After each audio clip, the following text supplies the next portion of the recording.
Welcome to the Focus on Why podcast. I'm Amy Rowlinson and I ask my guests one simple question. Why?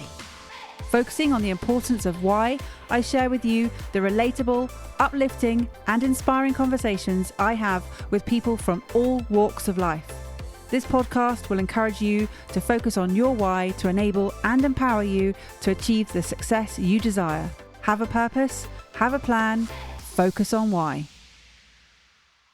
Hello and welcome to Reflections and Observations episode number 57. We're now over the 50 milestone as I reflect upon the last 7 guests. Last week, Mike Bristow took the podcast into number 50 with his episode Absolute Focus. This is the second podcast we've recorded together, as the first one was for the Property Vault podcast. However, the conversation had a very different angle this time. This time, Mike shared more about him, what drives him in connection with what he does and why he does it. Something I want to pick up on is how Mike mentioned that he often finds it difficult to be present in the moment, almost always being pulled into the future with his strategic hat on, as he's fascinated about the longer term, describing it as an impossible balance that he's trying to ensure that decisions are made on a reflective and not a regret basis. This is a struggle that many of us have. Being pulled into the future or being dragged back into the past consumes us on a daily basis, often forgetting that being present in the moment is what matters most. Our mind can wander into the future and back into the past, and it's fine to reflect on what's happened, what learnings we've encountered. And it's important at the same time to have that long-term strategic plan for the future. However, having a balance between all three, the past, the present and the future, will help us to achieve a healthier and happier life. There's also an irony in the fact that whilst I'm speaking in the present, that is now the past, and the future that was to be has just been and gone. It's okay to reflect on the past as long as we don't get overwhelmed by it. It's okay to think about the future as long as we don't overly become anxious about events that may never happen. So how do we avoid overwhelm and anxiety and stay more present? Well, it helps if we focus on why we're doing what we're doing. If we practice mindfulness and forgiveness. If we work in our flow, and then time is always present as we're so focused on what we're doing. The next episode is episode 51 with Jeannette Linfoot. Jeannette says, be brave, be bold, be brilliant. You only have one life. Every single person has greatness within them. No regrets. Go all out and really push yourself beyond what you think you're capable of, because that's where the magic happens. Jeannette is on a mission to live the best life and be the best version of herself. Having almost been the only woman in the boardroom, she recognises that there is so much untapped talent in this world, and she wants to be able to unlock that potential and help people to live the best versions of their lives too, whilst also leaving a lasting impact on this world. One word I observed that Jeannette used multiple times in a conversation, 13 times in fact, was the word impact. And I asked her, why was impact so important and what is it she was trying to achieve? And she said there are 2 angles. One is from around her family, the legacy that she wants to leave from a personal perspective. She wants to leave a lasting legacy that for generations to come. And then there's the wider impact. She said she was fascinated by the potential of others. She knows that she wants to make progress and she wants to ensure that she doesn't waste a moment of her time on this earth, and the impact will bring her the most joy. So how do we make an impact and why is it important? I referred to a quote from Mahatma Gandhi in my Reflections episode number 35. As a single person, we can make a difference and an impact. Gandhi said that what we see in the world is simply a reflection of what is unseen inside ourselves. Every one of us has the power to affect change. First, we need to self-reflect and challenge ourselves to be selfless and be motivated to help others. This is what Jeannette is doing now. She's got to the point in her life where she can now look outwards and make that impact that she speaks of. She talks of her family, and then she talks of a much bigger family, the wider community. When making an impact, we need to learn about patience, joy, self-confidence, because it takes time, and to make an impact takes time, and it's hard work. It requires effort.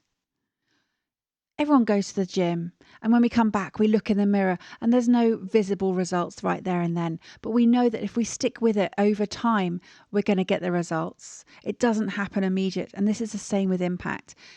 consistency will take us there. It's a consistency that gets us into shape. It's a consistency of our daily events that makes the impact. Those daily practice of things, the accumulation and the compounding of all these things that make the difference. Don't underestimate the small differences that you can make. They may not be measurable in the short term, but you can certainly measure them over the long term. It takes time. It takes months, years, perhaps a lifetime. However, with the power of the butterfly effect, changing one person's world has the potential to impact lives for generations to come.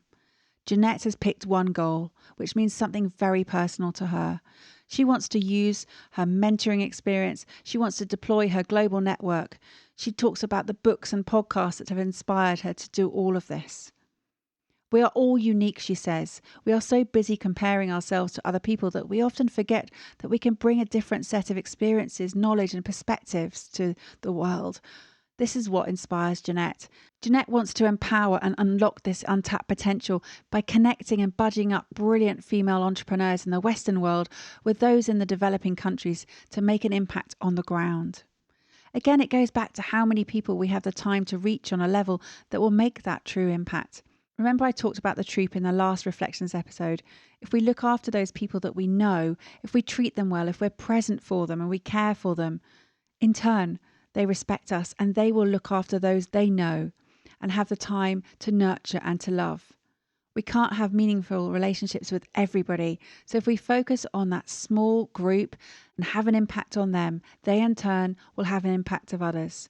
What you do on a daily basis will have a massive impact. Episode 52, Reevaluate Everything with Niall Scott. Reevaluate is the key word in this conversation. Niall said he considered himself unemployable, and in an ironic sense, that also meant that he didn't know how to even employ himself and be the entrepreneur that he desired to be.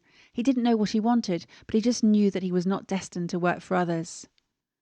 He said there were plenty of times that he has reevaluated his life, and the first time was potentially when his father passed away, and he woke up and smelled the coffee. He realised that he would not be here forever. He too talked of making an impact. He took a step back and looked at how things were operating for him and whether he was going in the right direction or just following an expected path. He focused on what was important to him. Using the time in lockdown recently, Niall speaks of this re-evaluation of the whole process again. And how did he do it? He went back to basics. He looked at his mistakes and learned from them and started again seeing the setbacks as opportunities. He surrounded himself with people who make him happy. He's realigned himself, focusing on the work that he loves doing. He's reset personal and business goals that have put him on the right course that he has set for himself. He has sought out what makes him happy, what he deems to be important in his life, and taken the opportunity to recharge and look after his own health. He's outsourced and delegated work to various VAs across the Philippines, Brighton, Scotland too. And there's a lot to be learned from focusing on what is important to you. Taking that time out from your busy daily life to assess what is truly your life course and whether you may have drifted off course at some point. Taking that time to realign yourself, to reevaluate everything, to focus on your why. Episode 53, A Sense of Community with Matt Baker. Now, before I reflect and observe a moment from Matt's conversation, I want to take the opportunity to welcome into the world Amelia Georgina Baker, who arrived on the 9th of July, and I send huge congratulations, love and massive hugs to Matt and Lara. It will be of little surprise for me to announce that community is the theme of Matt's episode. Community and harmony are symbiotic for Matt and has been from an early age. Harmony in more ways as his passion for music takes on an extra dimension to this. And why is community important? As a musician, Matt sees a sum is greater than the individual parts, and being a piano player, a solitary piano player, it is when he comes together with the other musicians that he enjoys it so much more. Working with others, Matt believes you can achieve far more than operating solo. And this is why he's so focused on building co-living spaces, the communities in his property business. Matt talks of the 17 global United Nations goals, and with Niall, they chose to combine two. Goal number 8, decent work and economic growth, and goal number 11, sustainable cities and communities. Our world leaders have committed to working on 17 global life-changing goals for sustainable development, which they believe will all contribute to ending extreme poverty, fight inequality and injustice, and will fix climate change. They've set a target of the year 2030, which is just 10 years away, and we all need to play our part for this to happen. What are the global goals? Number 1, no poverty. Number 2, zero hunger. Number 3, good health and well-being. Number 4, quality education. Number 5, gender equality. 6, clean water and sanitation. 7, affordable and clean energy. 8, decent work and economic growth. 9, industry, innovation and infrastructure. Number 10, reduced inequalities. 11, sustainable cities and communities. 12, responsible consumption and production. 13, climate action. 14, life below water. 15, life on land. 16, peace, justice and strong institutions. 17, partnerships for the goals. What would your global goal be? How do you choose to support just one when they are all so important and entwined? For me, I guess I'd naturally err towards clean water and sanitation, as without clean water, we would not survive at all. Currently, billions of people across the world still lack these basic services, with 3 in 10 people worldwide lacking access to clean water. 2 out of 5 people do not have a basic hand washing facility with soap and water, and more than 673 million people still practice open defecation. With COVID-19 sweeping the world, we know the importance of washing our hands, of sanitation and hygiene. Basic hand hygiene saves lives, and according to the World Health Organization, hand washing is one of the most effective actions you can take to reduce the spread of pathogens and prevent infections. Yet billions of people still lack safe water sanitation. I'll leave it with you. Which one would you choose? Episode 54, Real World Resilience with Richard Thorpe. Let's focus on transition. It was a transition of Richard letting go of being a professional sportsman to have to move into business, moving from the changing room to the boardroom, as he describes, that threw up for him many challenges and many more than he was expecting.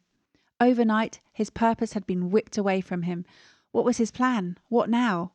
He'd been living in a bubble within his sport. And identifying this early, Richard employed a coach who specialised in mental health and performance to help him through. From that experience, his interest in coaching was piqued, and Richard qualified as a CBT coach himself, focusing on the transition period between retirement from a professional sport to beginning a new career, which is a much harder process than people would anticipate. He said he likens it to a bereavement, and it is an emotional process. Mainly lifestyle related, and also the lack of preparation and purpose. They have time on their hands. Mental health issues are increased.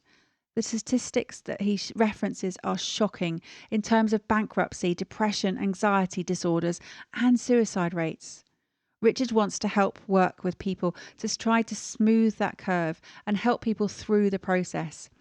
He wants to help them to progress, to move forward, to find their purpose and their drive. Again, impact and legacy crop up in this conversation. Richard talks of the funeral scenario that Stephen Covey references in his book. What would people say at Richard's funeral? Who would be there? What would they be saying about him? He wants there to be people there at the funeral because he made a difference to their lives. That for him is his purpose, his why.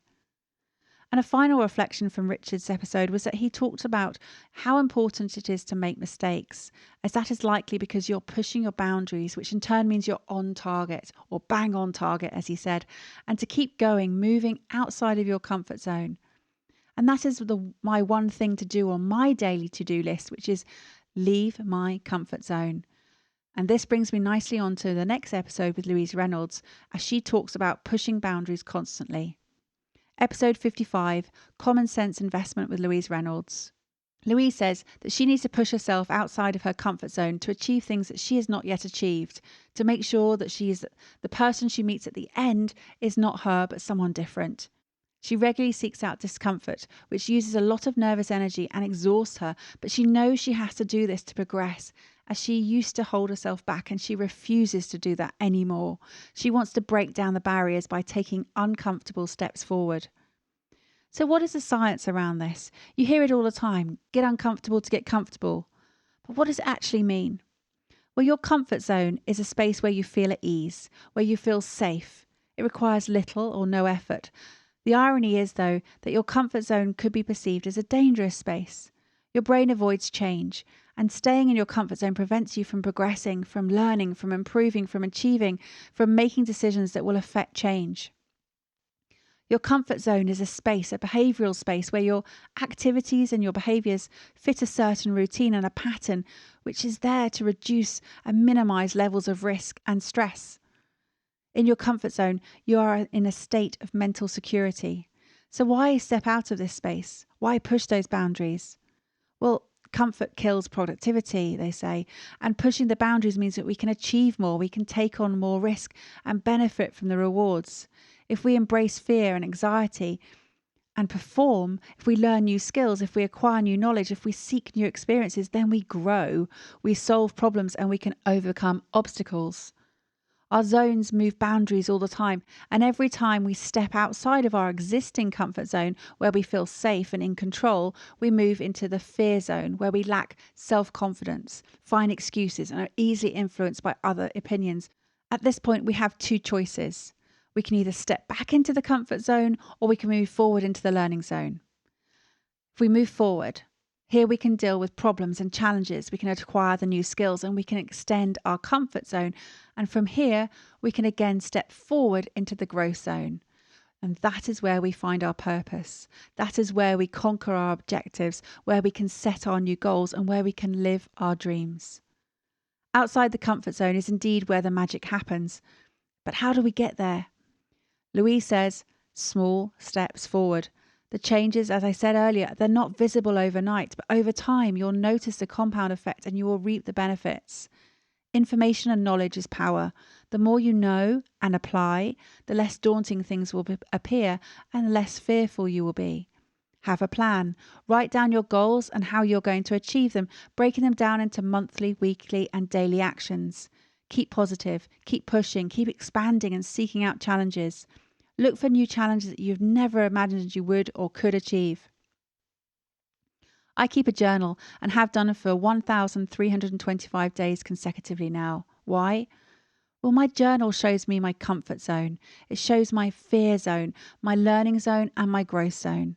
I can see where I was, where I am, and where I am going on a daily basis. It keeps me on course and accountable. It shows me in black and white what I thought was possible, what I thought wasn't possible, and what is actually possible. When I started journaling, I wrote down my goals, what I was grateful for, and what I felt in the moment. Reflecting on those goals now, one could perceive them as being small goals. However, at the time, that was as big as I thought I could dream. I can't modify my memory. It's written down. I wrote exactly how I felt at that moment in that time. And it's been an incredible way to chart my growth, to see what I was fearful of and how I overcame it. My journal has been the best mirror. It's been my best cheerleader, and I highly recommend journaling.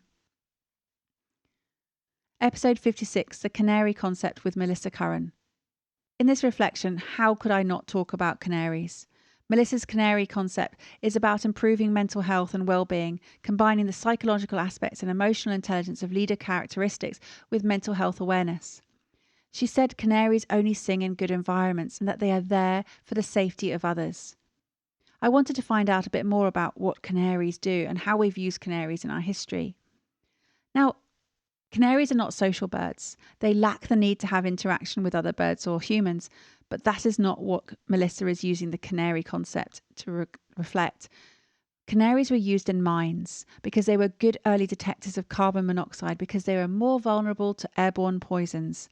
And this is because they need immense quantities of oxygen to enable them to fly to the heights that would make humans altitude sick. Miners would then have sufficient warning to evacuate should a canary start to show symptoms of breathing difficulty, and it would become agitated. And if there were dangerous levels, well, unfortunately, as we know, the poor canary would just drop dead. So why does Melissa use the canary concept in her work? She likens it to people calling in sick due to depression or anxiety. The agitation that people are showing is just like the canary giving that warning. Apparently 60% of sick leave is due to stress. And Melissa wants to raise awareness of mental health in the workplace and wants management to become more aware of their staff's well-being. She said canaries only sing when they are in good environments, and they're certainly not singing when they came out of the mine. And if you don't understand the needs of your people, then you can't help them. She says you can't save someone from drowning if you don't know they're in the pool. It's a valid observation. If you spend time with your people to understand them, you can help them to develop. People are important to Melissa, more important than probably anything else. She mentions the word people over 90 times in this conversation. She is passionate about improving the lives of people, making a difference for them, as she believes that the more people she can help, the more people that get involved, the sooner that changes can be made everywhere. And she feels she's speaking on behalf of all the voices of people that don't get heard, and she wants to help them through the dark times to create a better future, a brighter future. And on that positive note, I'll leave it there. Who's coming up next over the next couple of weeks? Well, we have Karolina Adamczyk with her crazy opportunities, Olga Gaydana, who follows her heart. Brian Main is the originator of goal mapping. We've got Lucia Knight, who talks about superpowers and kryptonite. John McDermott is creating the future landscape of our country. And Jane Baylor, well, she's a smart connector. So another 6 incredible guests, all sharing why they do what they do. So be sure to tune in. Thank you for listening to the Focus on Why podcast. I'm Amy Rowlinson, and if you've enjoyed this episode, please leave me a 5-star Apple Podcast review. Connect with me on LinkedIn, Instagram and Facebook, and become a member of my inspiring, uplifting and positive Focus on Why Facebook group. I help people to focus on their why with clarity, uniting their passion with their purpose with a plan to create the life they truly desire. If you would like me to help you focus on your why, then please book a free 20-minute coaching call via calendly.com/Amy Rowlinson. And if you haven't already, please sign up for the Friday Focus weekly newsletter via my website, amyrowlinson.com. Have a purpose, have a plan, focus on why.